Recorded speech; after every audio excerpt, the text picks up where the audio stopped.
ناجي برا خدمة جمن فيسكاري كورد وليد حاج عبد القادر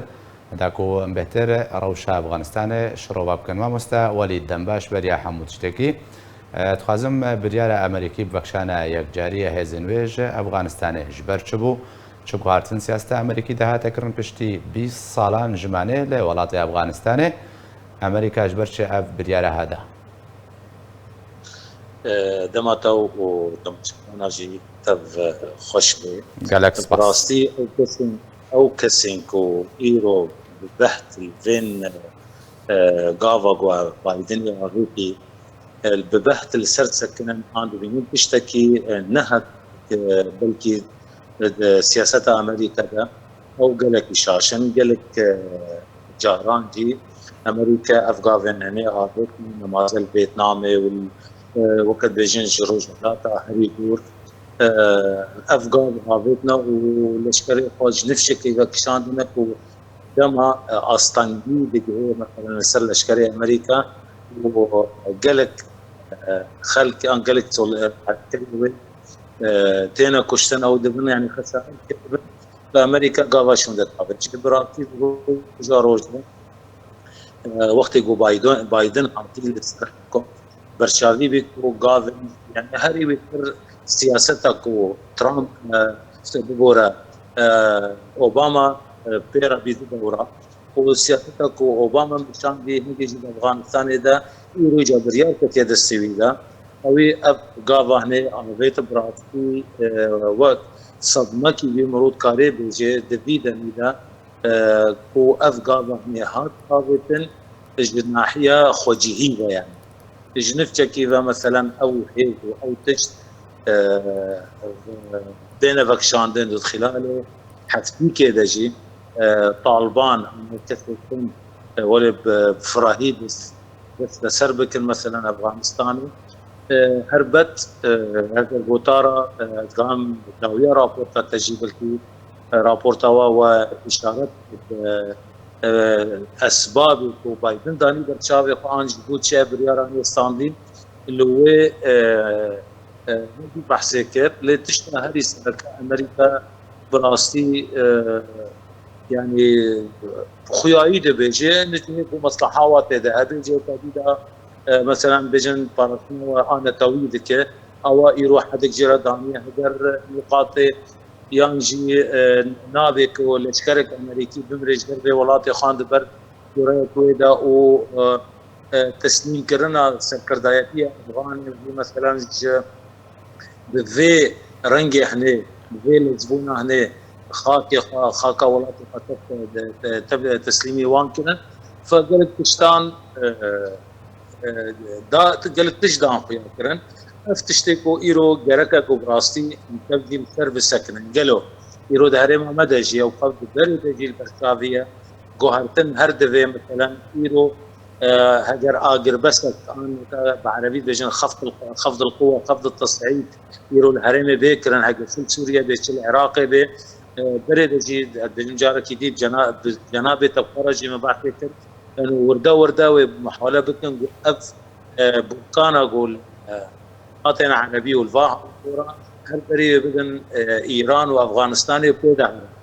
ما مستا وليد الفيدر تاغوت ما مسالي تبجيكو جبر سربازن امريكي نونا كوشتن يعني اب بهانه بتني مازنكو سياسه امريكي استراتيجيتاوي لروشالات نابين وري جوهارتن يعني واش افغانستان فاكشيا رادستي طالبان هاتا كرن كوبي صار امريكا شرويت كر او جناب بربو العراق جي بريار هاتي استاندن كو داويا 2021 ده اي صار هيزن شركرين امريكي وها بيمانيا ناف دولتي لدجداشين نمينن يعني جبوي كو بتاني كوشتنا كو سربازن امريكي نونا كوشتن ابغى هارتنا مزن سياسه امريكي ده هاتا درست كرن تزاني ما مستا بندا هري تركي اغو امريكا انغو بايدني اشكري بود انه ارمان جامع تونا افغانستاني وهابونا هيزم الوده هو ام بكارن ريشن توريستا لثر ولاتي خو وقت بيجي خطابر بك وافتش تهاني غوري بايدن دبيجي نسبيا جي ام ترجي بيزانن وقت السوشيال ميديا ده افتش تهاني امريكا نسبيا بيكاني وبري بيهترجي مثلا جوارا بنجها تشكل الرجولات النظيم في دولة يعني فهربت او يعني اشكرت بجن او نا آمدنا كو لشكرت يوا دبر افغانيا ده بيكشتن خونا لشكرت قنادن نو تغني قنا اللي كيده ببري وبكذا كيدر مثلا ان خوينا خلكي وان خوينا كسي وان قال جمع قالك نجرينجا والسر ناسك من بلان هو اگر بيجن الزبان ولاطه تبا بلا بينجي لشكري اي جهتك به ان اي ريخستنك به بلا بيقرتن وبلا لشكرك امريكي بيقرتن مثلا دست ببي ديل دست هيزم دي تبدت بين الدنيا وخراب بي امريكا عن دولتين پیشکتی و کمرو بجه و برخدانه بکن بروی لشکری خدا ایدی ترتبیجی ممکنه اونکن سیاست امریکا کاری بجیش حرب الجنگا دوا بحتاوتی ایرو و نمازه تجربه والفيتنامي كارت جلكي ان تشتغل جلكي بيجي يعني تاثيرها ودميجيا دميجي مجي وميجوا امريكيه ده پیدا کر تبقى حتى مامۆستا وەلید تێ گوتن و ئەمریکا بڕێکەوتن لەگەڵ تالیبان ژێ ئەفغانستان بە کشەها ینی ڕێکەوتنەکە بن مێزی هاتیکردنە بەرەوە ینی چ جۆرە ڕێکەوتن وەرێکردن ئەگەر هات و ڕاست بێنە بەرە هێزەکە مینە وڵاتێکی مینە ئەمریکا و تەبگەرە تاالباندا کو 20 ساڵە بە ناوێت تەرۆرە شەڕێوێتکێ ینی حتا چرادێکی ئەفچەندەها ژڕاستیە نێزیکە ئەو یا دوێژی ئەمریکا بەکشانە خۆشە ئەفغانستانێ ساحە قادە ڕۆژهەڵاتە ناوین شکی ڕێشت ئەفغانستان هەشتە بهێبیاکی بە تزانی مامۆستا بەستوات ئەوەتە یەکەمین بڕاستی مەتەباشی هەزە هەیە ئەو گفتوگۆ و دانوستاندنên درێژ لقطر ما بين امريكا وما بين قيادات طالبان ودبن بالكاريا حكومتها قطرية وبايدن دبي بابت داجي قالك صريح بيقول يعني قلت هاجر ما نفك شاند بيا دبيان كورونا وقت بيجي لبحثنا كي بطالبان او يدي يعني او يدي قلناش تشتكي دي كي هري خرطر سر خوان سر اداره اثبات نکه برای خدا بود اوی بود که گفتن جون بایدن اینا نودید کنه بکه که جوه دلنا او نه آمادن یعنی یک اوی گفتی حفظ و امجی بزنن مليار دلارات على سر لشکرین افغانی و لسر بنگین آواتنا هزن برخدان مثلا هندر افغانستان ومقابله مثلا ایرانی کانه امریکا نزانه که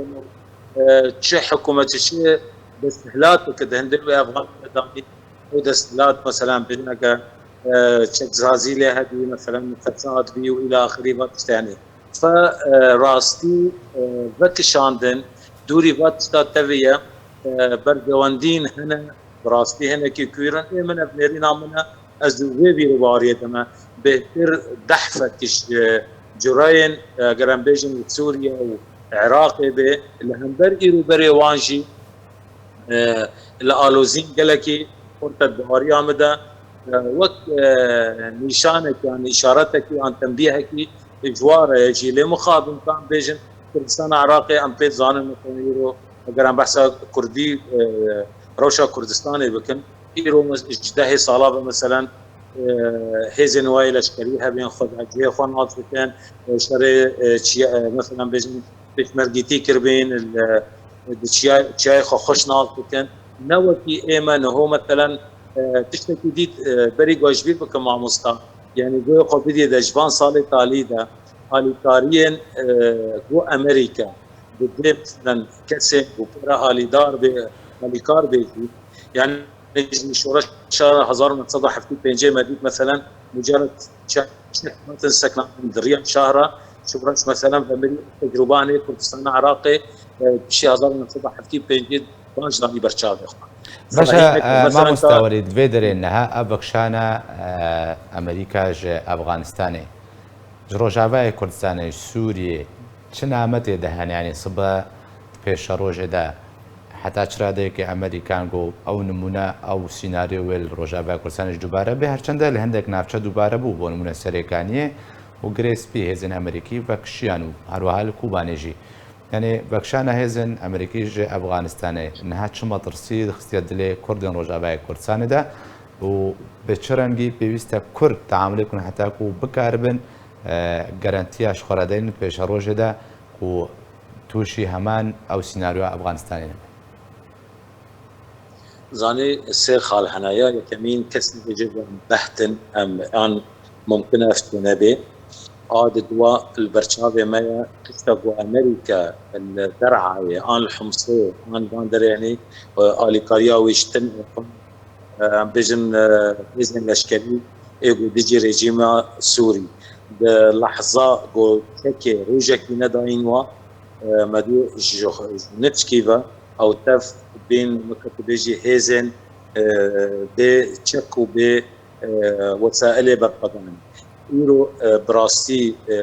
خالص تكي آغو تفستن دبري دجي مدبود حقا صال كرد ما بكردستان سوري دا كاري خوي سياسي كرو ودوزا ما في فكر بيجو تشك وبيجو مثلا سلاح حدا إيرو أفر وقت قلتي تشتغل أفغانستان تشيبي جرك أو تشهد مثلا قسد تحديدا بفكر قالوا إيرو أمريكا بيجنج يعني بري حتى وقت ترامب دي أو بريار هبي جو نحصد الاشتراء بهلو فيتالين هو بخورتيجي أو دبيجن أو بحث بكنكو وهيزن خوابك فيمن طبعا دتشت هنا اول بحث هاي بكم قد درفتي بدي من امريكا نابجي خوش هرين تبي بكتيني بيتر بيجي الجهه وقت بيجي سروشتي انغو مناطق بكتيني وهذا قاعدويه بحريه وقواعدويه اسمانيه يعني بيجي فروكي بتشتي من الهرميدا اللي او خرطبونا السرخاك وينبي لافجي نابي صدمت وإيرو كسن تشك داري عن امريكا عسكري آلي كاريوادك وفجرت هري سريع فرش هناك اساس بدا فجرن بنجهد سياسي وفجرن جفاتا خاك وجفاتا فبهينا يعني وك يكجي جرت باريا مدغوا سركي كويرو بخورتي اجقصد عن كسي آلي كارتيرا وحسابا فدنا تاخذ تكليبكن نبى سما بدارة تفنجي وبهبونا آليكاريان أمريكا تني خببين للسرقة كي وقت قوتي تجربة دربي سرقانية ببورا وعين عيسى وعفوا ببورا عفرين وغيني وأمريكا جلابي وروسيا جلابي أو بريارة ساتي اختيار اسطنبول وتشاندنا لشكراجي أنستناندنا آليكارياجي وكت وبريفان تصاددن بعربي مسلخي دبجمون جدوى وآل الكريم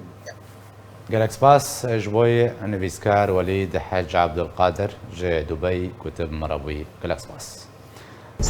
قالوا رجنا مباني كرد لكردستان سوري دا وصبارتي شورشي دكاريا دنج مروفاتيه ودنج شورشي بقهن جيهاني فرسان حسين قد يلقي